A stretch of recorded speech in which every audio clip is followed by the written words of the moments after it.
نستغفره ونؤمن به ونتوكل عليه ونعوذ بالله من شرور أنفسنا ومن سيئات أعمالنا من يهده الله فلا مضل له ومن يضلله فلا هادي له ونشهد أن لا إله إلا الله وحده لا شريك له ونشهد أن سيدنا وسندنا وحبيبنا وشفيعنا ومولانا محمدا عبده ورسوله أما بعد فأعوذ بالله من الشيطان الرجيم بسم الله الرحمن الرحيم قال الله سبحانه وتعالى قل إن كنتم تحبون الله فاتبعوني يحببكم الله وقال الله سبحانه وتعالى والذين آمنوا أشد حبا لله صدق الله العظيم. درود شریف پڑھیے گا. اللهم صل علی محمد.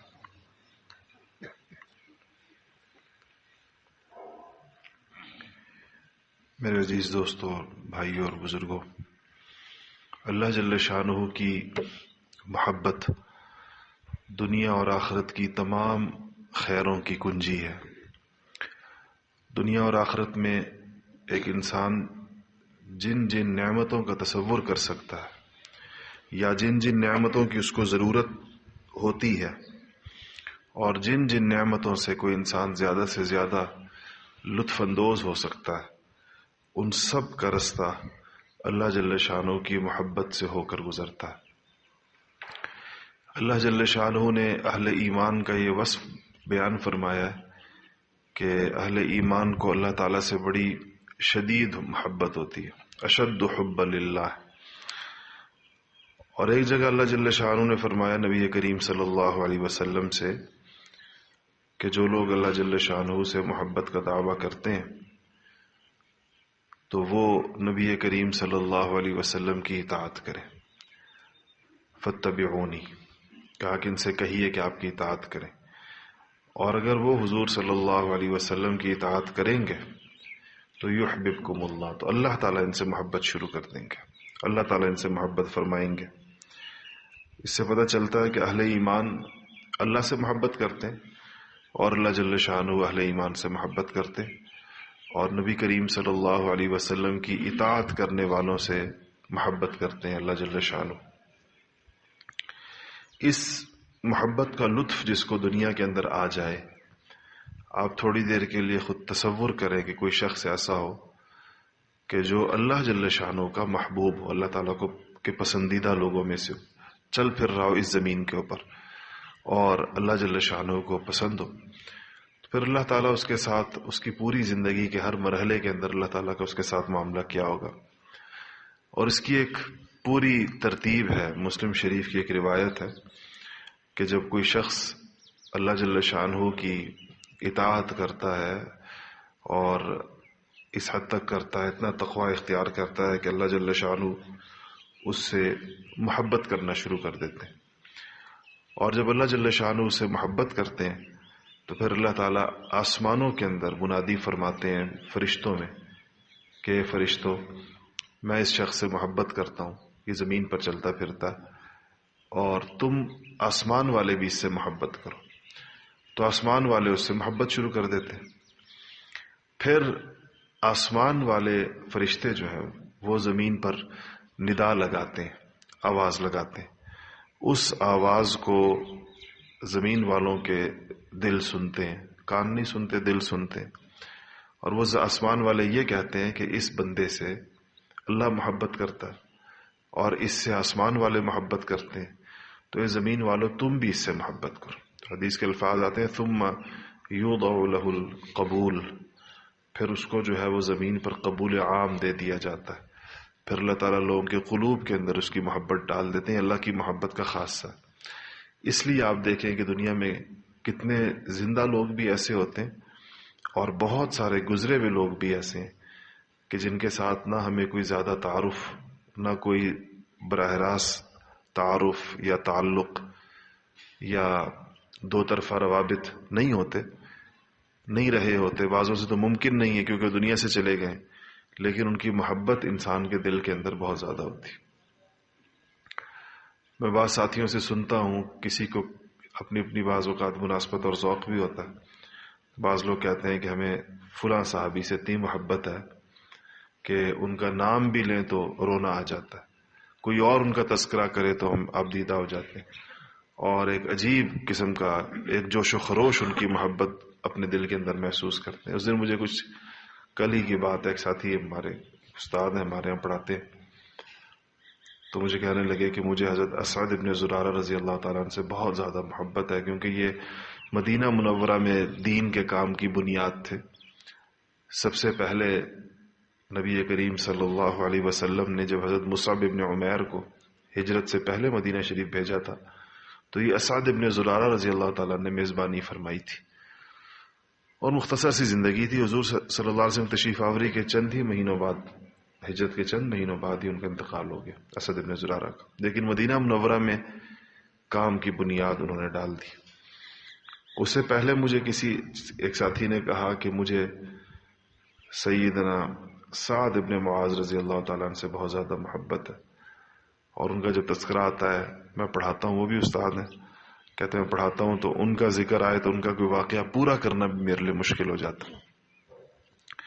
کسی کو آپ سنتے ہیں، کسی کو اپنے سلسلے کے مشائخ حضرت پیران پیر حضرت شیخ عبد القادر جیلانی رحمۃ اللہ علیہ سے محبت ہوگی، کسی کو حضرت خواجہ معین الدین چشتی اجمیری رحمۃ اللہ علیہ سے محبت ہوگی، کسی کو حضرت مجدد الفسانی رحمۃ اللہ علیہ سے۔ اب ان کو دیکھا بھی نہیں، اور ان کے ساتھ کوئی جو محبت کے جتنے باقی اسباب ہوتے ہیں کہ کسی نے دیکھا ہوتا ہے، ان کے اچھے اخلاق کا مشاہدہ کیا ہوتا ہے، یا ان کے ساتھ اٹھنا بیٹھنا ہوا ہوتا ہے، ان کے ساتھ کوئی تعلق رہا ہوتا ہے، ان میں سے کچھ بھی نہیں، تو صدیوں پہلے گزرے ہوئے لوگ۔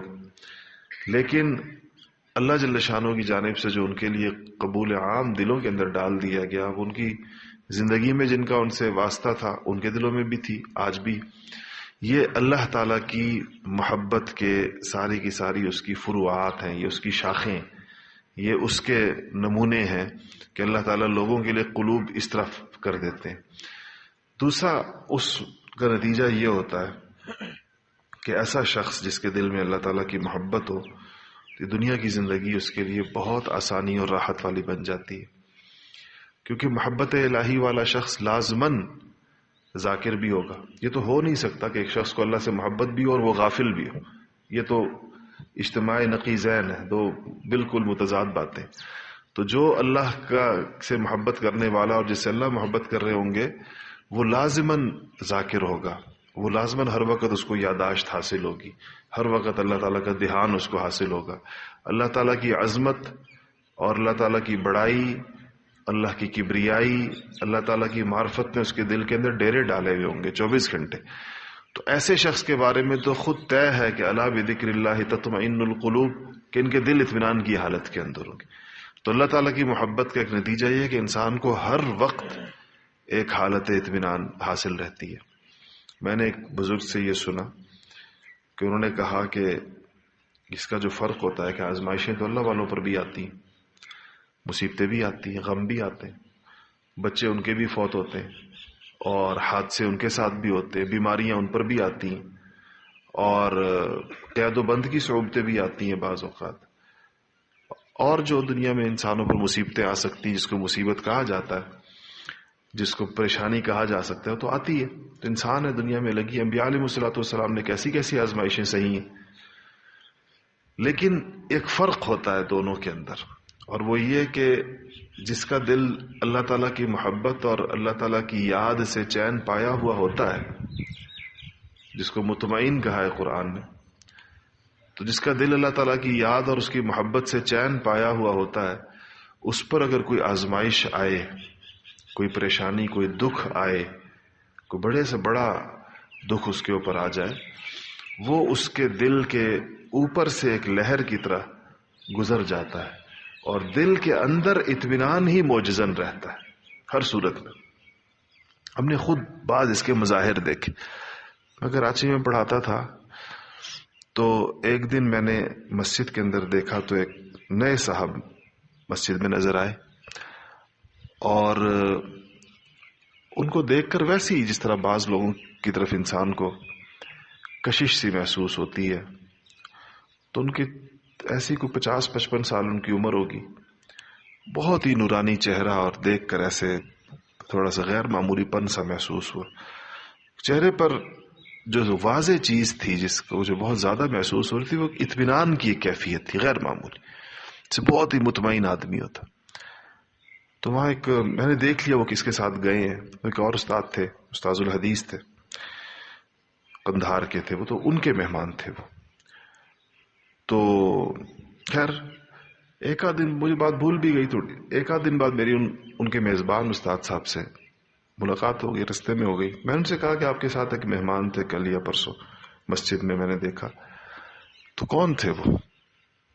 انہوں نے کہا کہ ہمارے عزیز تھے یا دور پر ایک علاقے کے تھے اور اتنی سخت آزمائش سے گزرے ہیں کہ شاید ہی کسی پر ایسی آزمائش آئی ہو.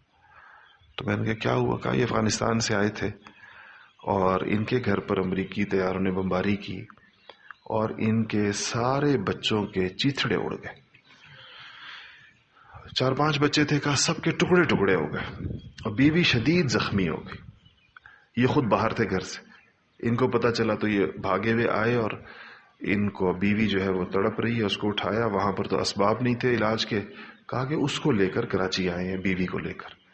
اور کہتے ہیں کہ آتے ہوئے بس اتنا کیا، کتنا وقت تو تھا نہیں کہ بچوں کی تدفین کے لیے رکتے، تو کہا بس یہ کیا کہ چونکہ بچے سارے کٹ پھٹ گئے تھے تو ڈھیریاں بنا دی ان کے جسموں کی کہ یہ ایک بچی ہے، یہ ایک بچہ ہے، یہ اس کا سر ہے، یہ اس کا پاؤں ہے، یہ اس کا پاؤں ہے، اس کا سر ہے.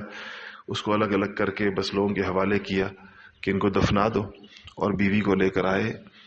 تو اب آپ سوچیں بندہ گزرا اس آزمائش سے، اس سے بڑی یعنی دنیا میں اس سے بڑا حادثات ہی بڑے حادثات میں سے بڑی اور کیا تکلیف ہو سکتی ہے. اب مجھے تو نہیں پتا تھا اس بات کا، مجھے تو مسجد کے اندر ان کے چہرے پر چھائے ہوئے سکون کی وجہ سے ان کی طرف کشش ہوئی. ایسے محسوس ہوا کہ کوئی ایسے غیر معمولی سے آدمی بیٹھے ہوئے جیسے بزرگوں کے اپنے انداز ہوتے ہیں. تو وہ بالکل پھر میں ان سے اچھا وہ اس باہر نکلے تو مجھے اچھی طرح یاد ہے کہ میں ان سے کوئی مسافہ بھی ہوا، تعارف تو نہیں تھا نکل. تو میں نے ان سے تو کہا، تو حال حوالے سے ہمارے یہاں پشتوں کے اندر پوچھا جاتا ہے ہر ایک سے، چاہے تعارف ہو یا نہ ہو. تو اتنا اپنی بتایا کہ میں بالکل ٹھیک ہوں، ہر چیز خیریت ہے، ہر چیز عافیت ہے. میری ان سے بات نہیں، ملاقات ہوئی، میں تو ہو گیا کیونکہ ان کا علاج چل رہا تھا ان کی اہلیہ کا کراچی کے اندر. تو جب ان سے ملاقات ہوتی تھی، ہم نے تو یہ تذکرہ ان سے نہیں کیا، ظاہر بات ہے اتنی یعنی مشکل بات تو آپ کسی کو یاد بھی نہیں دلا سکتے. انہوں نے اپنی کسی ملاقات کے اندر اس بات کا ذکر نہیں کیا کہ وہ کس آزمائش سے گزرے ہیں اور کیا. اسی طرح وہ ایسے خوش سے اور اپنے اس میں رہتے تھے. تو یہ جو آزمائشیں اور تکلیفیں ان لوگوں پر آتی ہیں جن کو اللہ تعالیٰ کی محبت، تقوی اور اللہ کی یادداشت حاصل ہوتی ہے، ان کے دل پر ایک لہر کی طرح سے گزر جاتی ہیں، اوپر سے آتی ہیں. ایک انسانی تکلیف گزرتی ہے، جیسے نبی کریم صلی اللہ علیہ وسلم کے صاحبزادے ابراہیم فوت ہو گئے تو آپ کی آنکھوں میں آنسو آئے. تو اس کو دیکھ کے صحابہ کہ رسول اللہ آپ بھی روتے ہیں؟ تو آپ نے فرمایا ہاں میں، یعنی انسان کو جو تکلیف ہو سکتی ہے تو انبیاء کو بھی ہوتی ہے، وہ نیکوں کو بھی ہوتی ہے، اولیاء کو بھی ہوتی ہے. لیکن اللہ تعالیٰ کی یاد سے غافل اور اللہ تعالیٰ کے تعلق اور اللہ کی محبت سے محروم شخص کی تکلیفوں میں اور اللہ تعالیٰ کے ساتھ کی یاد کے اندر ڈوبے ہوئے شخص کی تکلیف میں دنیا کے اندر بھی زمین اور آسمان کا فرق ہوتا ہے. یہ ایک جیسی نہیں ہوتی. ان کو اللہ تعالیٰ نے اس میں بھی ایک حفاظت کے اندر یہ لوگ رہتے ہیں. تو یہ تو دنیا کے اندر اس کا فائدہ ہے کہ انسان جیسے کہ دنیا کے اندر کتنی اس کے لیے آسانیاں ہو جائیں کہ اگر اللہ جل شانہ اس دنیا کی مختصر زندگی کے اندر بھی اس کو اس قسم کی چیزوں سے نجات عطا فرما دے، اور اصل اس محبت کا جو پتہ انسان کو چلے گا اور اس کا جو فائدہ ہوگا وہ مرنے کے بعد شروع ہوگا، وہ قبر میں اور حشر میں اور پل صراط پر اور آخرت کے میدان میں. اور یہ چیز اللہ جل شانہ اگر قبول فرما لے تو اس کو جنت کے اندر لے کر جائے گی. تو یہ جو سودا ہے اللہ تعالیٰ کی محبت کا، اللہ تعالیٰ کی معرفت کا، اللہ تعالیٰ سے خاص قسم کے تعلق کا، یہ اللہ والوں کے ہاں ملتا ہے. ان کے ہاں ملنے والی سب سے قیمتی چیز یہ ہوتی. جو لوگ آتے ہیں نا اس کے لیے آتے ہیں. ہم سارے لوگ جو یہاں پر آتے ہیں تو اس آمد کا سب سے بڑا جو مقصد ہوتا ہے وہ یہ کہ یہ چیز اللہ جل شانہ نے یعنی یہ ایک صاحب تعلق سے دوسرے کو تعلق نصیب ہوتا ہے، وہ اس کو وہ رستہ بتاتا ہے کہ یہ مجھے یہ تعلق کیسے حاصل ہوا. یہ جو ہم جو وظائف کرتے ہیں اور یہ جو ہم اپنے مشائخ کے تجربات، یہ جو سلاسل کہلاتے ہیں نا، مثلا ہمارے یہاں اب یہ سلسلہ چشتیہ کے اسباق ہیں جو دیے جاتے ہیں، کہیں نقشبندی حضرات کے اسباق ہوتے ہیں، کہیں ہمارے عزت کے خاندانی سلسلہ جو ہے یہ قادری سلسلہ ہے، تو سلسلہ قادریہ کے اپنے اسباق ہے. یہ اللہ جل شانہ کی محبت کے رستے ہیں. اصل میں ان حضرات نے اپنے تجربات کی روشنی میں لوگوں کو یہ بتایا ہے کہ ہمیں یہ محبت کس طرح حاصل ہوئی، ہم نے کیا کیا کہ ہمیں یہ محبت حاصل ہوئی.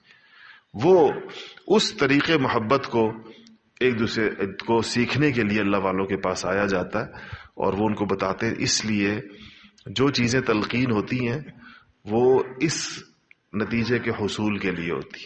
تو اس سے آپ سوچیں کہ وہ کتنی قیمتی ہوتی، چاہے وہ اذکار ہے، چاہے وہ تسبیحات ہے، چاہے وہ تلاوت ہے، چاہے وہ صلاۃ التسبیح ہے، چاہے وہ مراقبے ہیں، چاہے وہ اشغال ہے. جس قسم کی بھی جو چیز ہے، کچھ احتیاطیں ہیں، بتایا جاتا ہے کہ اس کی احتیاط کریں، اس کی احتیاط کریں، اس کی احتیاط کریں.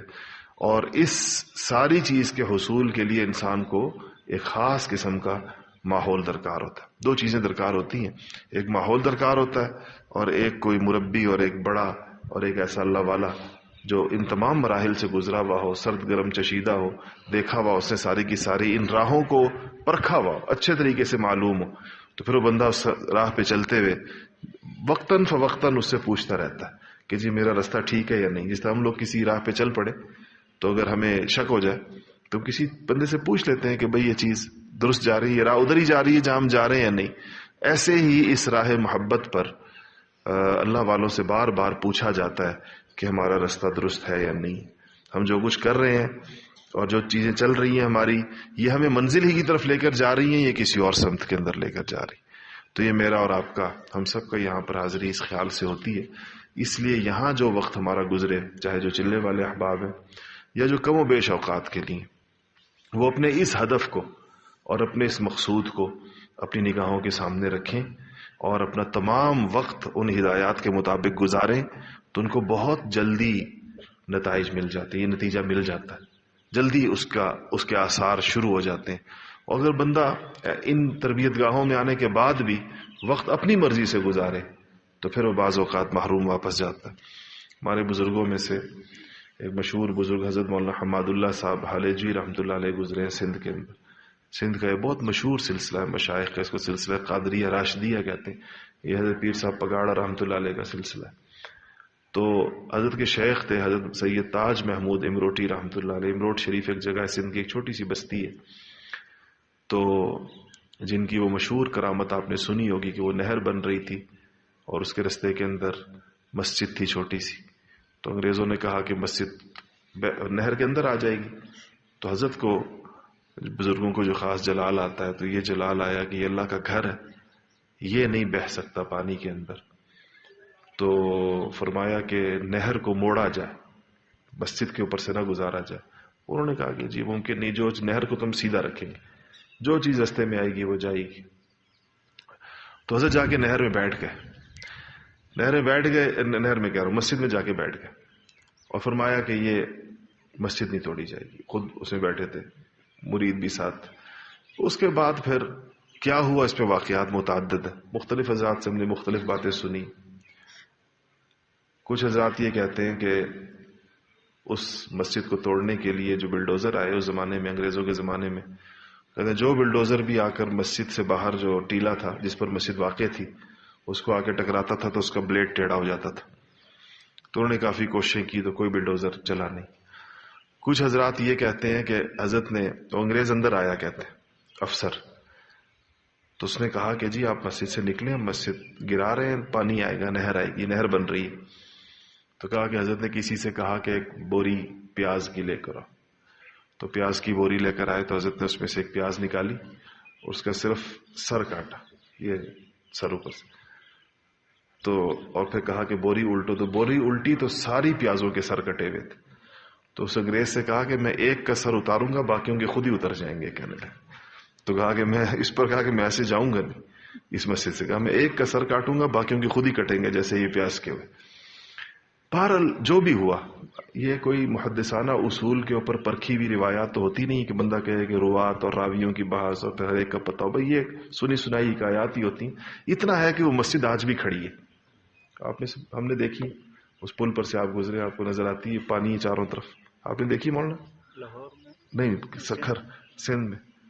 تو مسجد آج بھی کھڑی ہے نہر کے بیچ میں، اس کو رستہ دیا گیا، یعنی یوں سمجھے کہ اگر یہ پوری نہر ہے نا، بہت بڑی نہر ہوتی ہے، تو اس طرح ایک پورا اوپر سے یوں رستہ آ رہا ہے مسجد تک.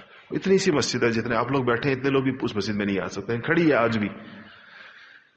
تو حضرت مولانا تاج محمود امروٹی رحمۃ اللہ علیہ تھے. تو حضرت مولانا حماد اللہ صاحب ان کی خدمت میں حاضر ہوئے. 22 دن کے اندر حضرت نے ان کو کہا کہ ان کا مقصود حاصل، آپ کی آمد کا مقصد تھا وہ پورا ہو گیا، رخصت فرما دی 22 دن بعد. تو کسی نے کہا کہ حضرت یہاں لوگ ہیں سال سے پڑے ہوئے، اور اتنے مہینوں والے بھی ہیں، اور یہ اتنے کم وقت کے اندر ایک بندہ آیا اور گیا. تو حضرت ایک مشہور جملہ ارشاد فرمایا کہ بھئی ہم تو لسی بلو رہے تھے. لسی بلونا سمجھتے ہیں، لسی کا ایک چاٹی ہوتی ہے، کام لسی بلو رہے تھے. تو جب بلوتے ہیں تو اسے مکھن آتا ہے. کہا کہ مکھن حماد اللہ لے گیا، باقیوں کو لسی دیں گے. مطلب یہ تھا کہ انہوں نے وقت صحیح معنوں میں گزارا. کہا مکھن حماد اللہ لے گیا، باقی جو چاٹی میں لسی ہے یہ باقی لوگ لے جائیں گے ہر ایک. تو اس کا مطلب یہ ہے کہ ایک ہی وقت میں اللہ والوں کے پاس آنے والوں میں لے کر جانے والوں کی نوعیت الگ الگ ہوتی ہے. یعنی وقت ایک ہی ہے، زمانہ ایک ہی ہے، دن ایک ہی ہے، موقع سارے ایک جیسے ہیں، لیکن لے کر جانے والوں کی نوعیت الگ الگ ہوتی ہے. کوئی زیادہ لے کے جاتا ہے، کوئی کم لے کے جاتا ہے، کوئی بہت زیادہ لے کے جاتا ہے. پھر اللہ پاک نے حضرت مولانا تاج محمود صاحب رحمۃ اللہ علیہ کا جو سلسلہ اور ان کی خیریں اور ان کی برکتیں مولانا حماد اللہ صاحب کے ذریعے ہی چلائیں. بہت بڑے حضرت مولانا ہمارے اساتذہ حضرت مولانا یوسف بنوری صاحب رحمۃ اللہ علیہ وغیرہ یہ حضرات ایسی خادمانہ حاضریاں دیا کرتے تھے مولانا حماد اللہ صاحب رحمۃ اللہ علیہ کے پاس. اور حضرت بہت بڑے عالم بھی تھے. حضرت بنوری رحمۃ اللہ علیہ فرماتے ہیں مجھے تعجب اس بات پر، الیاقوت و مرجان کے نام سے حضرت نے مشکلات القرآن پر اور لغات پہ کتاب لکھی عربی کے. فرماتے تھے کہ مجھے اس بات پہ تعجب ہے کہ ان کی تمام تعلیم اندرون سندھ کی، یہ سندھ سے باہر نہیں نکلے تعلیم کے سلسلے، لیکن ان کی عربی ایسی ہے کہ عرب بھی دیکھیں تو آشش کر اٹھے گا. اس کمال پر حیرت ہوتی ہے کہ اتنی شاندار اور خوبصورت عربی کیسے لکھتے مولانا حماد اللہ صاحب. عرض کرنے کا مقصد یہ میرے عزیزو کہ آتے سب ہیں، کم و بیش اوقات کے لیے آتے ہیں، لیکن سب سے زیادہ فائدہ اسی کو ہوتا ہے جو بتائی گئی ہدایات کے اوپر سب سے زیادہ عمل کرتا ہے.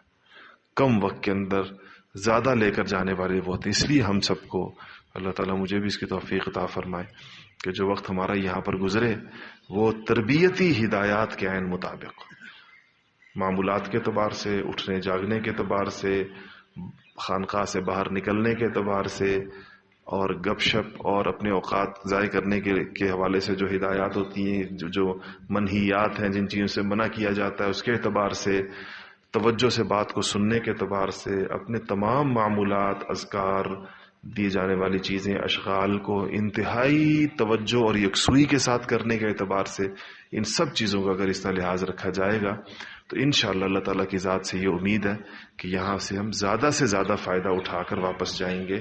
اور کم وقت کے اندر اللہ تعالیٰ وہ جو اصل مقصود ہے کہ اللہ تعالیٰ کا ایک پکا اور سچا، قوی اور مضبوط تعلق، اللہ تعالیٰ کی محبت اور اللہ تعالیٰ کی معرفت، یہ سودا کسی اور جگہ نہیں ملتا دنیا میں. یہ اللہ والوں کے علاوہ کوئی جگہ ہی نہیں ہے اس کے حصول کی. یہ واحد جگہ یہی ہوتی جہاں اللہ والے بیٹھے ہیں، یہ سودا وہیں سے آپ کو ملتا ہے. تو اللہ پاک نے پہنچایا ہے، اللہ تعالیٰ مقصد تک بھی پہنچائے.